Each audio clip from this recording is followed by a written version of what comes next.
Hi, my name is Emma, And I'm Melissa. and this is the final official episode of.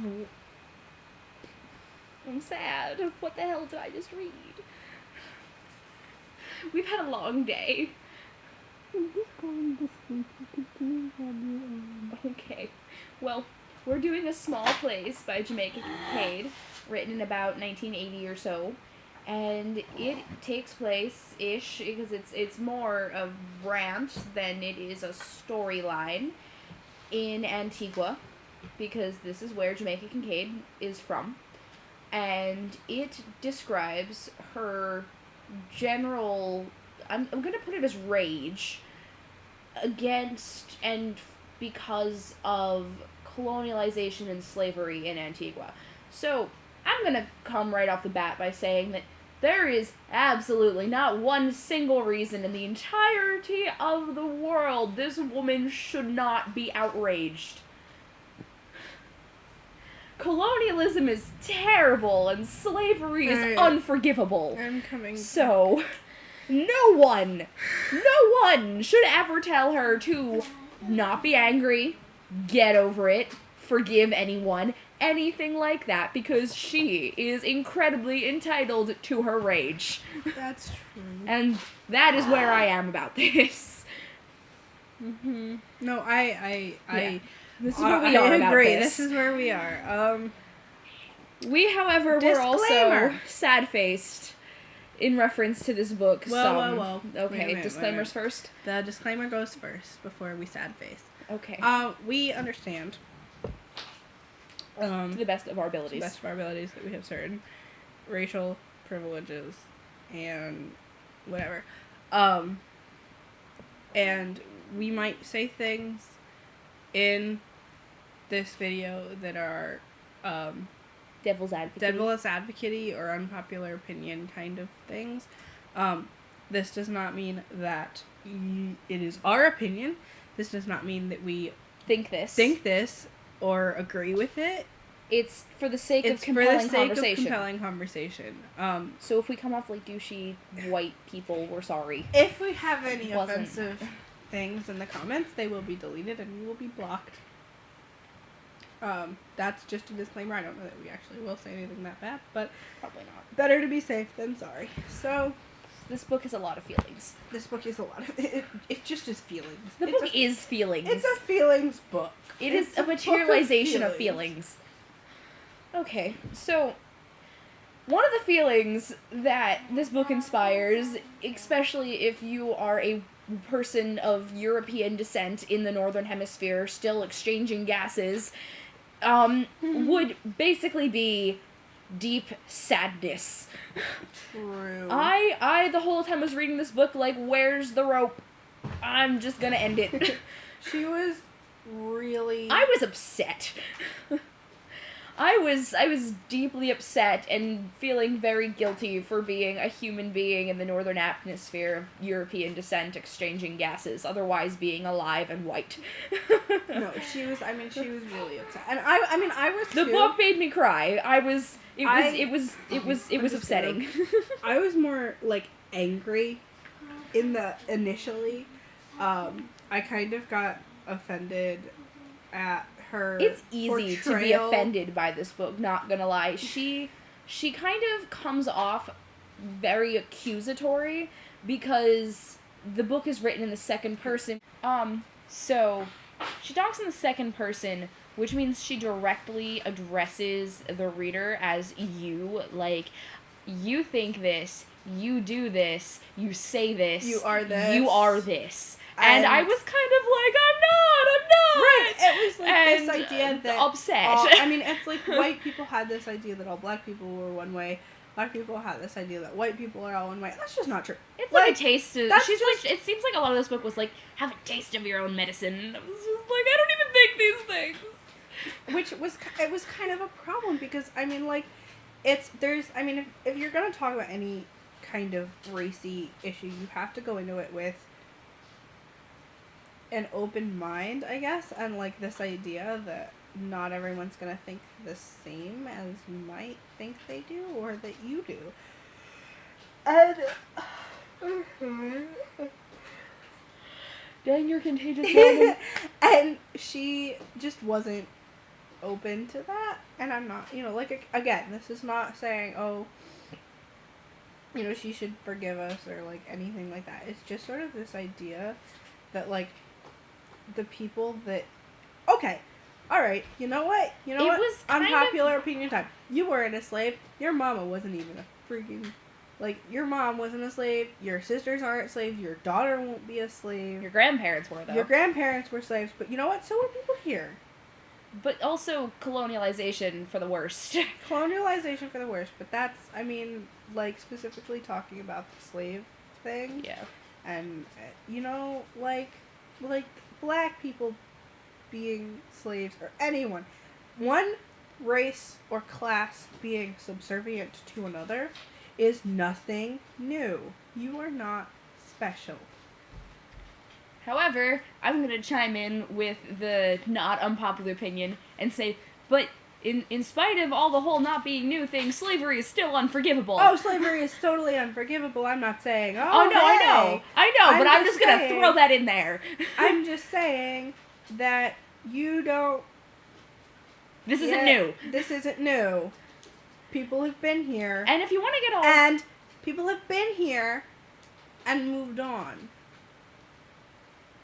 If you also want to get all kind of guns, germs, and steely about this sort of whole, like, well, why do all one group do the enslaving, everyone else is enslaved, it kind of so happens that regionally you kind of develop different modes of society. It so happened that more northern cultures were in more metals-rich area, was, cloudier and colder, so they got different kinds of immune systems, and the kind of agriculture they were able to sustain gave them all sorts of advantages.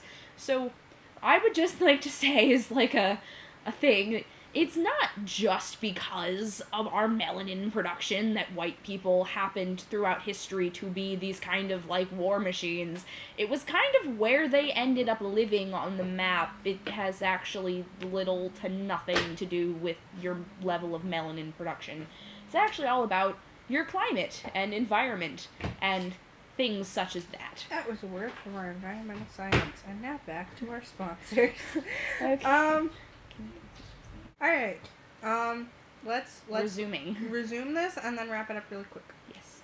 Okay, so basically, what the book does, the core of the book, it really makes you think about culture and how your culture is perceived by other cultures, and how you as a visitor perceive other cultures, and I mean, like, Jamaica Kincaid did have several very good points when she was talking about tourism, even if the bits about tourism made us sad because we would like to travel later, and it makes us sad to think that people will hate us because we're from America. Simply because of where we came from, as opposed to us walking in and being like, oh, yeah, you eat with your, it's hands. Kind of more like, we want to go and we want to learn, and she was like, you're not allowed, and I was kind of like, I'm sad. I want to learn. That's what bugged me about it. Was the what if someone wants to come to your culture to truly to learn about it, to figure,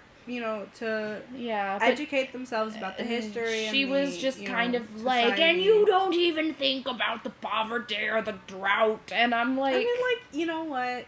Yeah, probably most I'd say like 80% of people that go visit probably don't all that much. Because she was right. It'll ruin the holiday image. But there's a percentage of people that do, and it doesn't do well to ignore that percentage. Because they're the ones that are going to help make sure that the colonialization and the slavery doesn't happen again. Yeah, and then also... yeah, what she said. Yeah, I was just gonna add a bit of, like, of this... There's this other element of kind of, like, you can't fix this, which I don't think she was wrong in saying. Like, You can't fix You know the what? fact that colonialism happened or You that know what? slavery happened, but you can take steps to make sure it doesn't happen again. Well, okay, so we actually talked about this a while ago. Okay. And we talked about enslavement, and this actually can relate back to the Bible, where Everyone's conversation. where there's a certain point at which we're trying to fix things. We as a general, populace or whatever, are trying to fix things, and you are at this point, you are enslaving yourself. And the way that this Exodus. relates, right? The way that this relates back to the Bible is in Exodus. They're wandering around but they're complaining. They're like, oh, maybe it would have been better if we would have stayed in Egypt. Let's build a golden cow. Right. And so basically, That'll make things better. God's response is, all right, well, you're not going to appreciate the freedom that I am going to give you, so y'all get to wander around until every last one of your generation dies, and then you can go to the promised land. It's kind of like me, God, all powerful being, can't fix you. Yeah. However, this is not to say that white people are godlike in any No, way. Because that's not what it I'm occurred to me as Oh this my was God. being said that someone could take it that way, and No. we weren't trying We to weren't say trying that. to say that. So that was part of We're the just- disclaimer. we're just- It occurred to us that sounded terrible after we said it. All we're saying is there's a certain point at which, by your complaining and your unwillingness to accept change, You oppress yourself you eventually. oppress yourself. That Alright, was the that's point to the be point. taken. The point to be taken is that you can get so angry you can oppress yourself, and you've been oppressed for so long you don't need anyone, including And yourself, to oppress you more. Jamaica Kincaid was not oppressed. Parents were not oppressed. Her grandparents were oppressed. Grandparents were Colonialism didn't help. They were Colonialism kind of doesn't just help. like, look at all the European culture, and she's like, what about my culture? Which is an extraordinarily valid point, by the way. that is a valid point. What this is not happened to her discredit- culture? That's terrible. This is not to discredit her culture. This is just simply pointing out that maybe you need to take a breather, keep being angry, don't forgive anyone. That's okay. Think about why. And while I was kind of sitting around thinking, isn't living well the best revenge? Right? It kind of also occurs to one that the poverty is so incredibly There's dense a lot of stuff. that it is incredibly difficult to To live in live well. Antigua and live well if you're not part of the painfully Government, corrupt right. government. Um, So, it's a mess. She has lots of valid points. We and agree also, with yeah. basically everything she said. Except for the whole, a group of a people group of can people represent an entire population. Right. That's really the main That's issue that we where take. we are and the whole, like, at a certain point you're oppressing yourself. You're and so we're angry. not doing anything, and you need to. Yeah, she's kind of there was a point where she was like, and I don't care if the capital C criminal Europeans try to die for my forgiveness, you will get nothing. That's, and I'm that's like, the point at where I went, you're taking it a little far. and that's where I was kind of like, I don't think anyone wants your forgiveness. Not if you're gonna be that way about it. No, like, especially since slavery is unforgivable. I don't think anyone wants your forgiveness. no. We're We're not asking you to forgive anyone. We're kind of more at this point like punishing the son for the sins of the father kind of territory, and Right. we're like, humans suck, not Yes. just white people. No, humans suck. Alright. And on that And very on that note, positive note, have a nice have a time nice of day. we will see you Adieu. soon for a mini episode or never again. Or never again. One or the other. Bye. Goodbye.